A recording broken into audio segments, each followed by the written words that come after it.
So, welcome to the first round of the Victorian Schools Team Sailing Championship. This is our first umpire debrief. We're actually doing a couple of days after the event. This is the follow-on from the event at Royal Melbourne Yacht Squadron. And I've got our chief umpire, Ben Fells here. So what did you think of the racing and everything that went on out on the water on Saturday? The racing was really good. It was terrific. We had good conditions, got a bit breezy.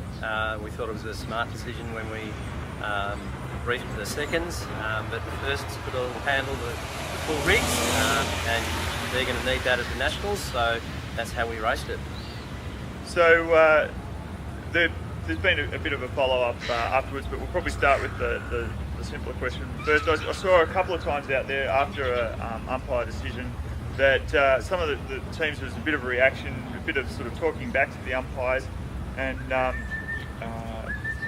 what's your feeling and how it gets dealt with?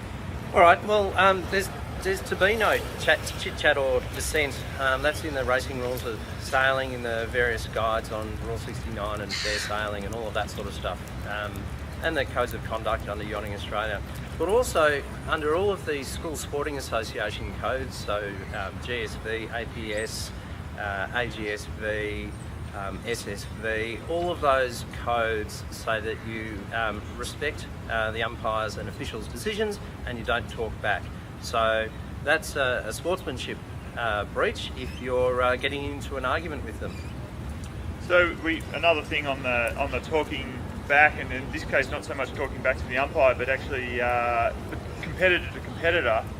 So we had one incident out there where one competitor got a bit aggressive and was yelling at another competitor, trying to intimidate them out of their position on the course.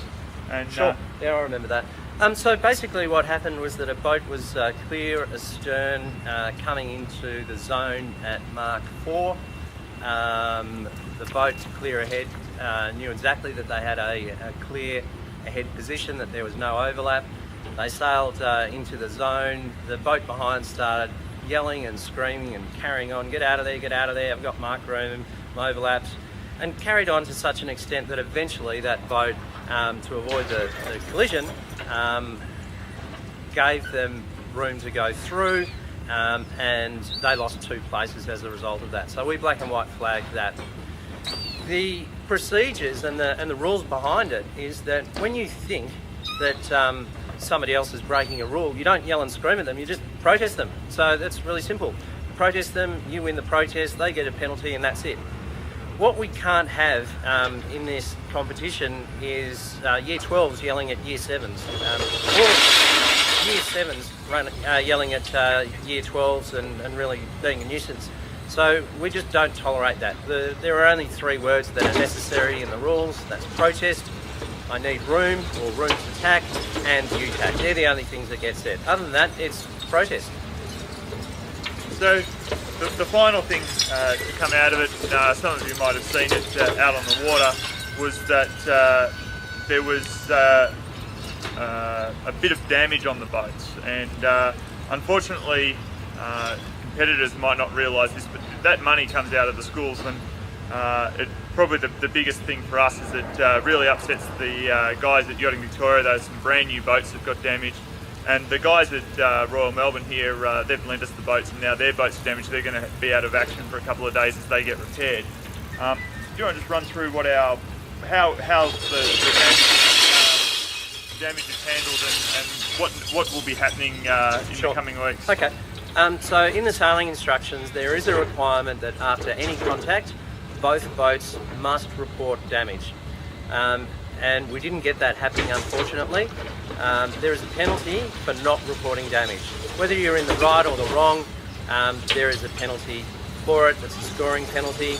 So you could lose the race if you don't report it. So we met as a committee, and the resolution is that the umpires are directed to immediately impose penalties on any boats that make contact and do not report it. What you should do, the procedure is report it to the race committee immediately after finishing. So you need to do that. As team captains, you really want to check that none of your team members have had any contact with any other boats, because if they forget to report it, then it will result.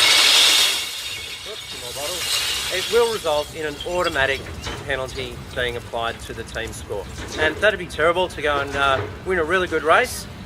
You weren't even at fault in the collision and the contact, but then you didn't report it so that it could be inspected, and therefore you lost the race. That'd be pretty tragic outcome, really. So, just final thing in wrapping up, there was one other incident of damage, and well, you do actually need to report this to us, but it was actually damage to a competitor. You want to just have we don't need to identify who the competitor is, anything like that, but you want to just talk quickly through Sure. a little bit of damage and how we cope with that. Yep, so we've got a philosophy, or not a philosophy, it's a policy.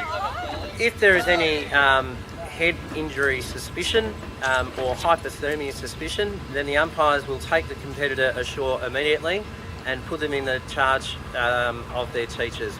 And those competitors can't go back on the water until the teacher has cleared them to go back on the water. It worked really well. The sailor was picked up, they got looked after. The coach, qualified Yachting Australia coach, so therefore had a level 2 first aid certificate and took all the appropriate actions, and that included getting one of the parents that was on site, who was a doctor, to also have a look and then notify parents, etc, etc. If it is the case that we do see a bit of damage or injury to a competitor and we are overzealous, that's fine.